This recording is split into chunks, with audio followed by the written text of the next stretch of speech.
I have never watched Over the Garden Wall. I'm sorry. But negative, aren't you a massive fan of Over the Hedge? It's basically the same movie. But negative, aren't you a massive fan of Adventure Time and Flapjack? The creator worked on both of those shows, and I knew that this show would be a very special show, and I was saving it for when the time was right, so that I wanted to fully appreciate it when it decided to show itself what am I saying? I wanted to fully appreciate it, and then my job became reviewing shows, and then watching TV shows in my spare time kind of felt like work, and then I kind of kept pushing it off, and then I just never really watched it, and now I gotta watch it. I have managed to avoid all spoilers. I know nothing of this show. I kind of get the vibe that maybe there's like a twist at the end or something. So usually I'd start the video off with like facts and behind the scenes, but I'm not doing that this episode. This video. Jeez, I'm saving all that for the end so that I can give you guys my honest reaction.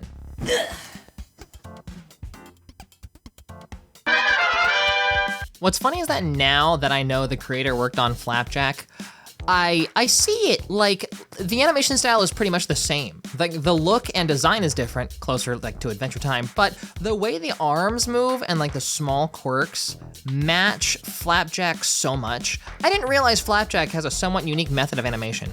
Oh my goodness, is this where the gnome Crawley got his inspiration for the outfit?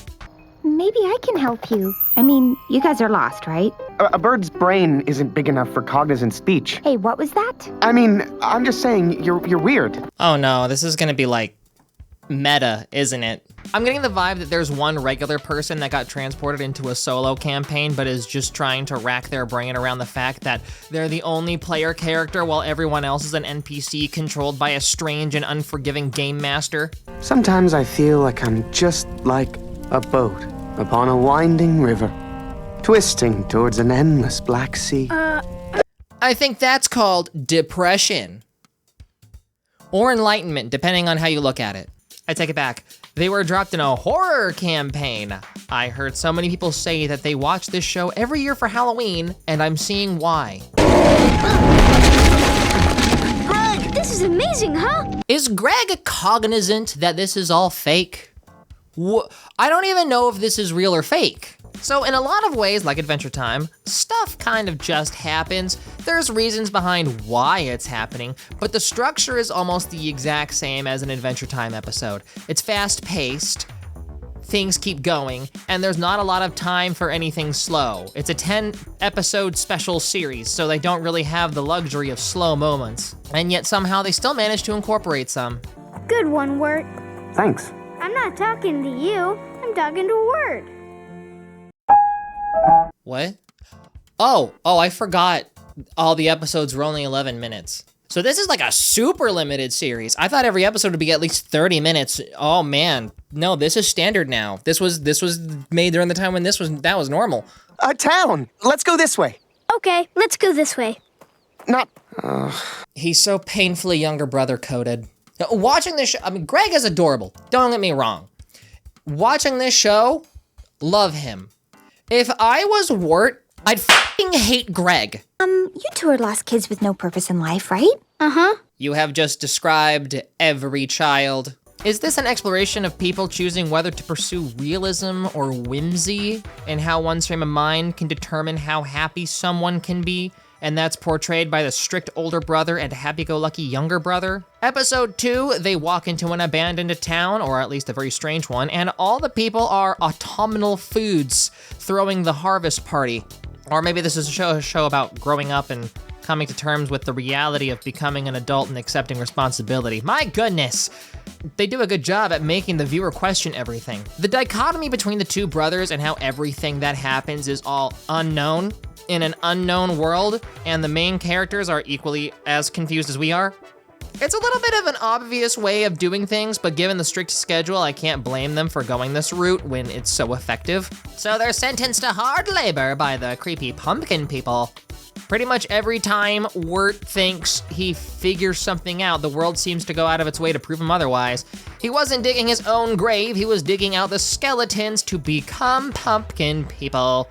I guess you can argue this is showing that life isn't all that bad sometimes. I love how uncomfortable everything is. Like, it's not scary, it's just like unsettling. And straddling that line, it's not easy, but it's so rewarding. I love unsettling media. But shouldn't we, Greg, don't you want to be more like your brother? Just always doing what you're told? Huh? Just a pathetic pushover who relies on others to make all his decisions? Yeah, that kind of sounds like growing up and knuckling under when you like get your first job. So this show is a commentary on society. What's with this blurry vignette around the border? Like, it's so subtle. Is this intentional? It makes things look so dreamy. Was that always there? Man, go to the dunce box. Oh, sure. Okay. No.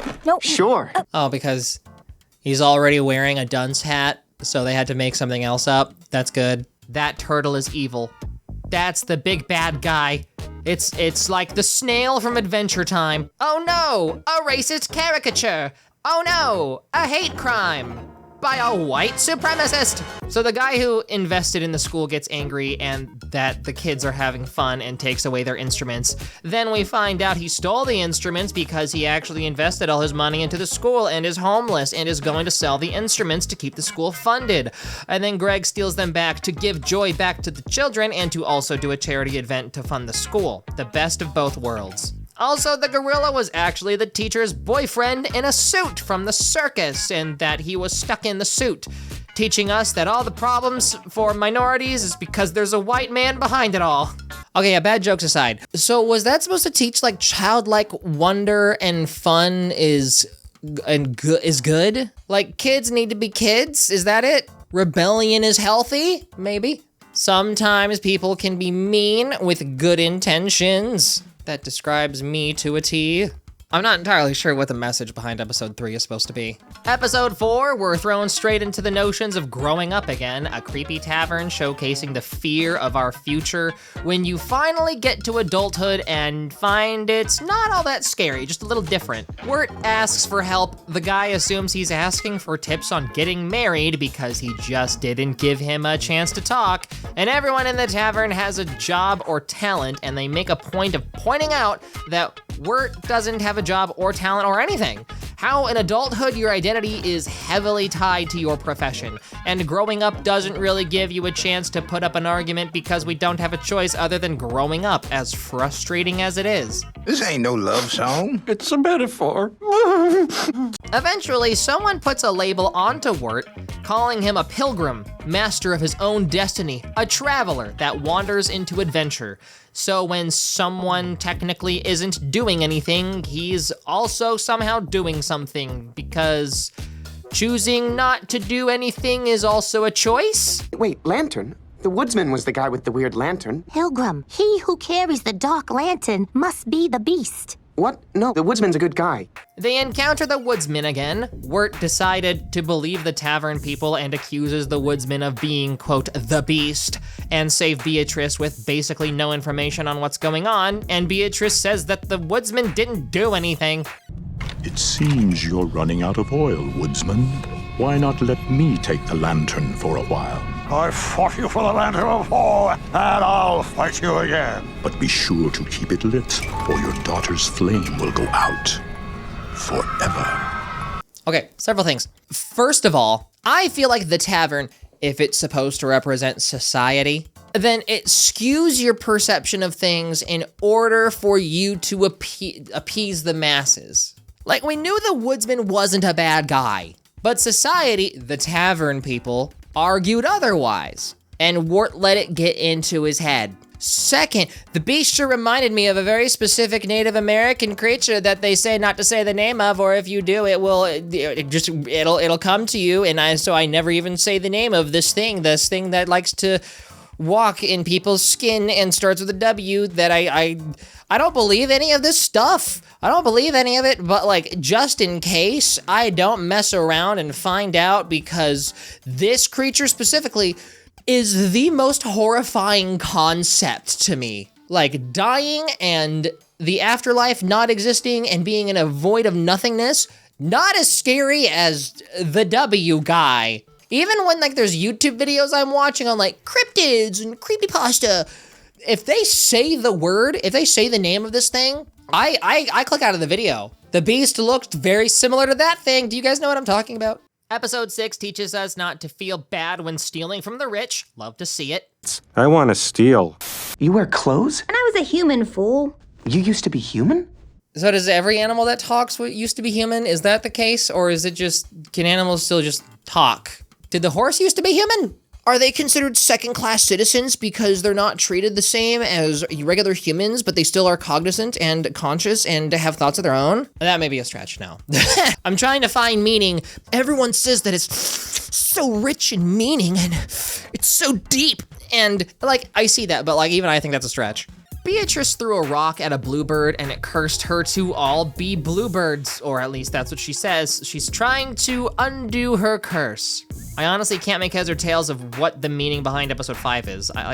Isolation is its own form of hell, I guess.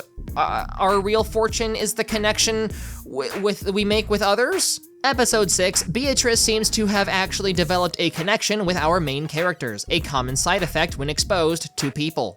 He's a frog. But he's our frog. Well, he's not my frog. Or she's not my frog. We don't really know its gender. Oh my goodness, they didn't ask the frog's gender. How rude. You know, if we're running with the idea of this being an allegory for growing up, which I am, then would that mean Wirt is actually a recluse? Maybe the world is strange for having talking animals, but talking animals are normal and Wirt is just such a shut-in that he's never been exposed to something that everyone considers commonplace. That reminds me, like the first time I asked a guy with an afro how you get an afro, because I kind of wanted to try it out. I was like in middle school or something. He told me, it just kind of grows like that. He just does nothing. I was flabbergasted. Literally, mouth dropped. I didn't know what to say. I walked away. Sorry, random employee at GameStop. There's not a lot of people of color in Colorado. Adelaide isn't a place, but this weirdo that Beatrice was leading the kids to as an exchange for her being turned back into a human.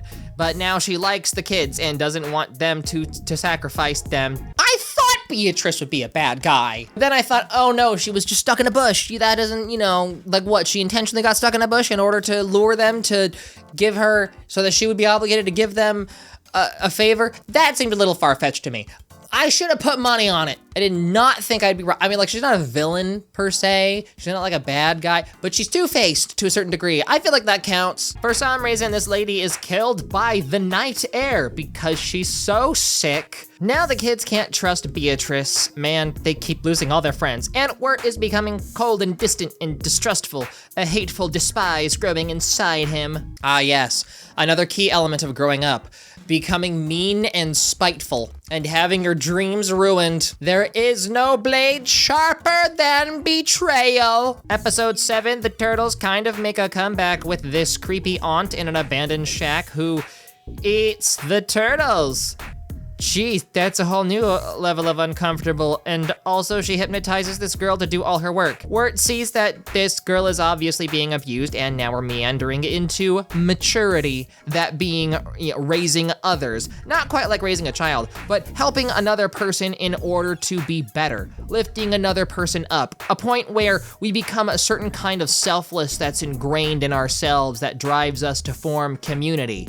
And the obvious twist is that the girl was actually evil and the auntie was really manipulating her to keep her from turning wicked.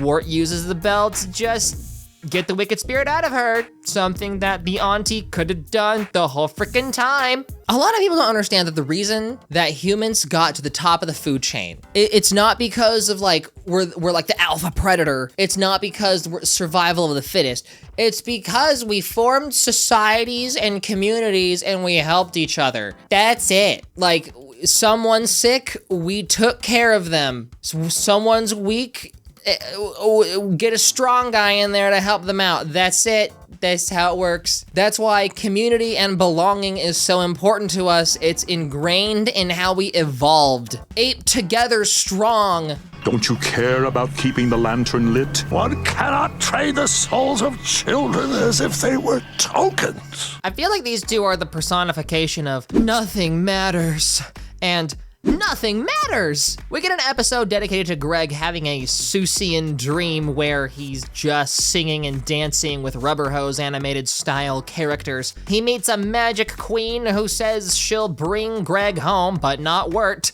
Turns out the dream was a manifestation by the beast of the forest, and Wirt panics, not knowing what happened to his younger brother. In his pursuit, he gets hypothermia and is saved by Beatrice. Wirt!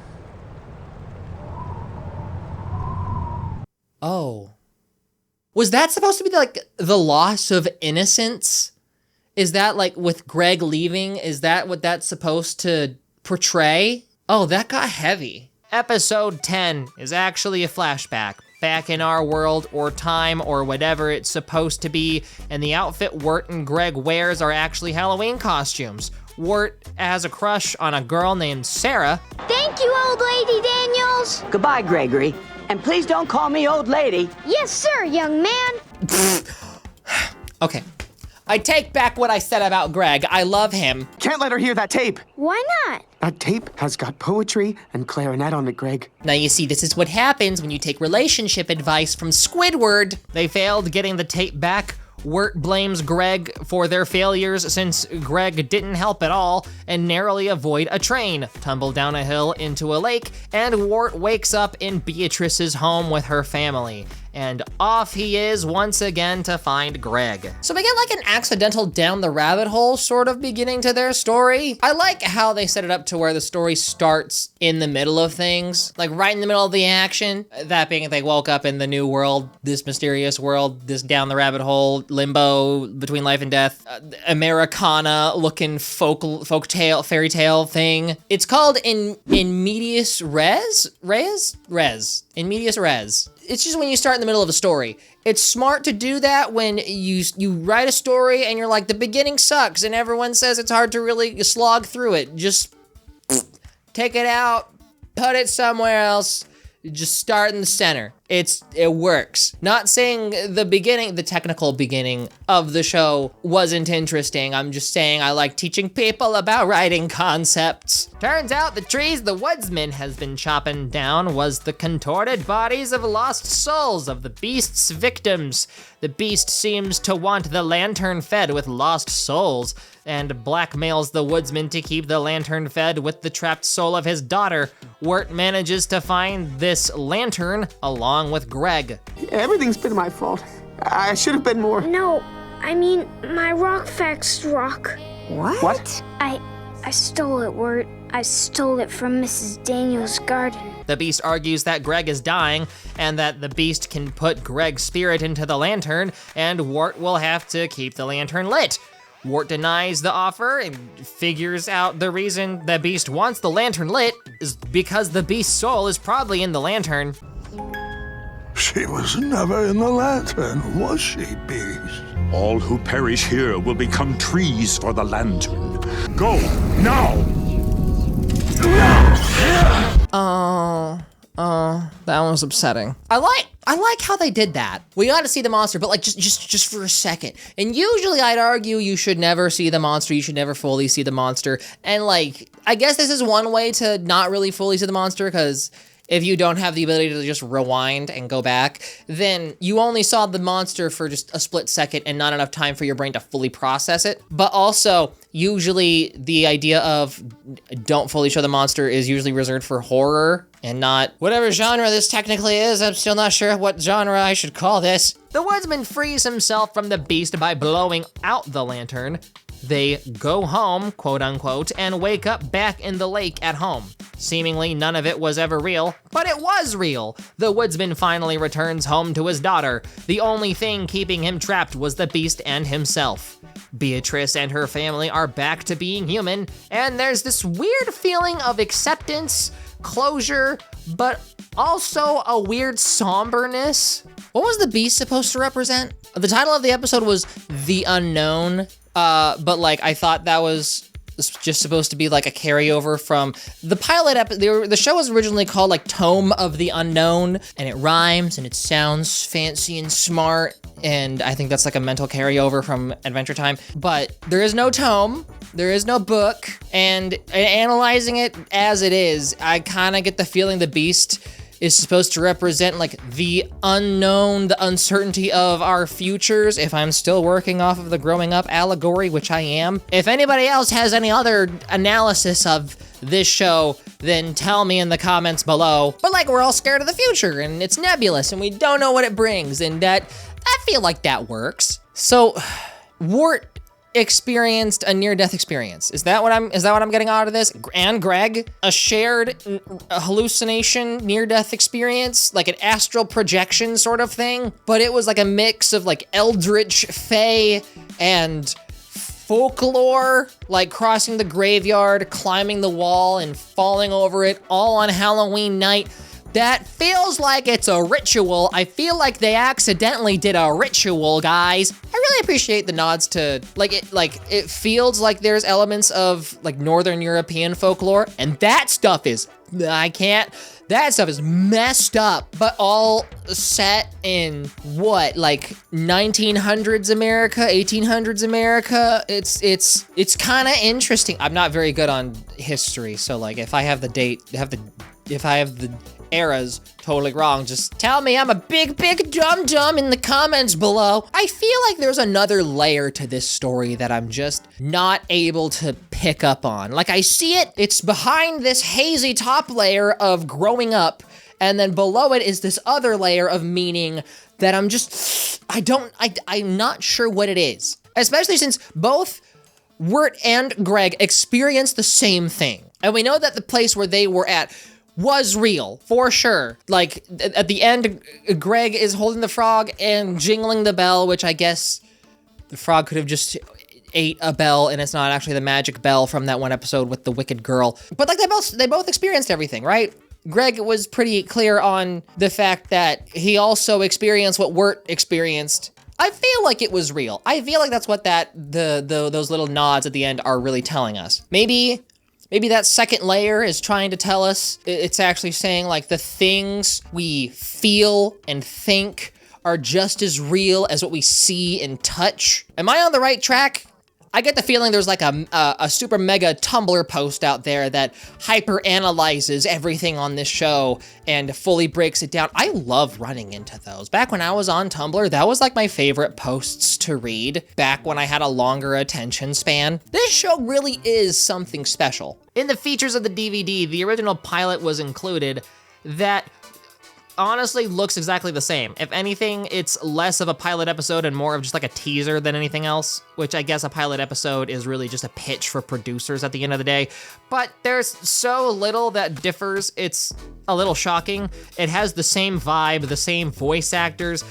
Speaking of which, who is going to tell me that Elijah Wood is Wirt? I'm used to him having a vaguely British accent from playing Frodo. Hearing him talk like not a hobbit, I thought this was a whole different person. With everyone in agreement, they all climbed into the old vegetables.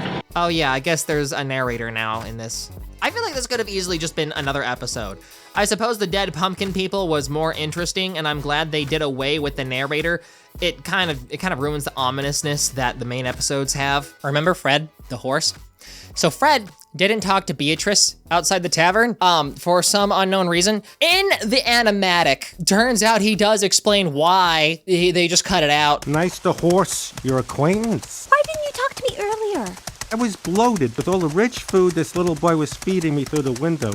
Honestly, some of the cut animatics makes sense why they were cut. Either it spoiled a bit too much of the finale, or it was just wasted time. What was really interesting was that it feels like it's hearkening to European folklore, but the setting is really more of like 1900s America. If anything, you could say this show is like an original fairy tale. For the 10th anniversary of the show, they created a stop-motion animation one-shot episode as a tribute to the show. You know, back when Cartoon Network actually cared about animation. The tribute is supposed to take place during the middle of the series. Nothing really happens per se. It's just several shorts of the people they met and their adventures they went through. It's really cute and charming. It sort of came from a place of things that have been lost. Old stories that never actually existed, but we're kind of pretending that once existed or something and kind of bringing them back. Several comics were produced for the show, but other than that, There is not a whole lot surrounding Over the Garden Wall. Now, obviously, Cartoon Network is notoriously bad at cashing in on their shows. Like, the big reason Cartoon Network is failing is because they have these really neat shows, these really good shows, but they just don't make too many merchandise or collectibles or our theme parks of their properties. And so they just kind of don't have many alternate revenue sources. And Disney Channel and Nickelodeon did animation and some live action shows, but Cartoon Network is called Cartoon Network, and so when they tried to do live action, everyone got upset because the entire purpose of the network was animation, which they kind of shot themselves in the foot for that in terms of, if you really think of it business strategy wise. But Over the Garden Wall feels like a short blip on the radar of animation. Like, it dropped, it made ripples, but it didn't really go outside of its little area. It stayed within a niche. It feels more like a really impressive art project more than anything else. Like, I can't go up to a random person on the street and say, hey, have you ever watched Over the Garden Wall? And they're probably not gonna know what I'm talking about. Just like how I can't go up to most people and say, hey, you know Scary Godmother? Most people say, no, I have no idea what you're talking about. I'm like, what do you mean? It played every single year on Cartoon Network and during Halloween.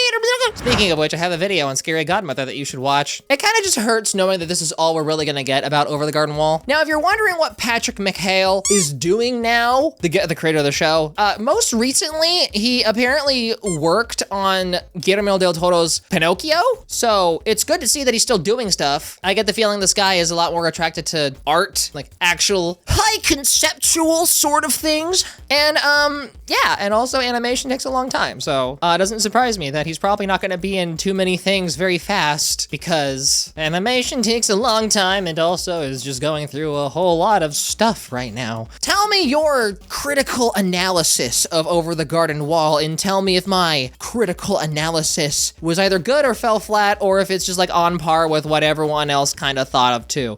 I appreciate how at the very end it's like they're not dead, because during like the Tumblr creepypasta boom, all the fan theories of all your major franchises, your major kid franchises, it's all of them were actually dead the whole time. That's the big twist. That's the secret. Sonic is dead. Link is dead. Strawberry Shortcake is dead? I don't know. So it's very refreshing to me seeing them wake up and actually be put in the real world and be alive, and just, there's so many bad creepypasta. I'm also upset that creepypasta is kind of dead now because r/no sleep is super strict because Redditors are Redditors. And so I miss creepypastas. I felt like there was a big area of really interesting creative horror, like the SCP Foundation and creepypasta, and when that boomed, and I feel like Over the Garden Wall was like wrapped in around that time period, and it was so refreshing. And my favorite things, like I used to get nightmares from horror movies. Even like watching my dad likes to tell me about how the trailer for Corpse Bride, I got nightmares for it, and we went to go see a different movie. We don't even know what movie we went to go see. I saw the trailer in like the lobby when we were getting a snack, like cheese fries, and that was the first time he had me try cheese fries, and I saw the trailer for Corpse Bride just on a tiny little TV up in the corner of the room, and I got nightmares from it. That's how bad I was. Creepypasta got me to where I was interested in horror concepts. That's how influential it was to me. Now I love horror movies, and we just kind of don't have that anymore. That's just kind of gone. I know I'm rambling, but it genuinely upsets me. Like, what do we got now? Like Mike Flanagan? Like Stephen King and Joe Hill? Sure, yeah. Good stuff. Mike Flanagan's doing neat things. Whoa, who do I look for now? Who is the small-time indie YouTube social media horror creator besides the TikTok animation, retro animation? I don't even know how to describe it. There are people out there that's doing stuff, but everything is so visual now. Everything is visual now. Why can't we just have someone reading a story and it's just, you come home home from school, you sit down, Mr. Creepypasta, or back then it was Cry, and that's a whole can of worms. They would just sit down and just listen to them talk. Just listen to them tell a story, and I just lay in bed. Oh, I used to lay in bed and listen to them and get nightmares. I used to not be able to sleep because I was so into it, and I'd always listen to them read a story right before I went to bed. That was a bad idea. Okay, I'm just gonna stop rambling. I hope you enjoyed this video. Go watch my scary godmother video too. Stay beautiful and keep playing.